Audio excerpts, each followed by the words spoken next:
ശിഷ്യന്മാരോട് പറയുന്ന വചനമാണ്. സുവിശേഷ പ്രവർത്തനം ചെയ്യുന്നത് വചനം രീതിയിലാവണം. ചെന്നായ്ക്കളുടെ നടുവിൽ ആടിനെപ്പോലെ ഞാൻ നിങ്ങളെ അയക്കുന്നു എന്ന് പറയുന്നു. ചെന്നായ് എന്ന മൃഗമാണ്. വിശന്നാൽ മറ്റു മൃഗത്തിനെ ആക്രമിക്കുന്ന മൃഗം.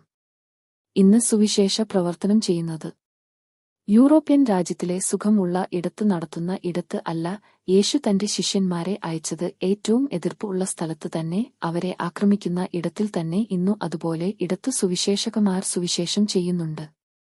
അവർക്ക് അടികിട്ടും. അവരെ ആക്രമിക്കുന്നു. വചനം പറയുന്നു എങ്ങനെയാണ്? ഞാൻ അവരെ അയക്കുന്നു. ആടിനെപ്പോലെ. ആടിനെ നോക്കിയാൽ അവ മറ്റുള്ള മൃഗത്തിനെ ആക്രമിച്ചു കൊല്ലുന്നില്ല എന്നു നാം മനസ്സിലാക്കണം. അവരുടെ ശാന്ത തന്നെയാണ് ഏറ്റവും വലിയത്. സുവിശേഷത്തിന് പോകുമ്പോൾ നിന്നെ ആക്രമിക്കുന്ന ആളുകളെ തിരിച്ചു ആക്രമിക്കരുത്. ആടിനെ പോലെ ശാന്ത വരുത്തുക.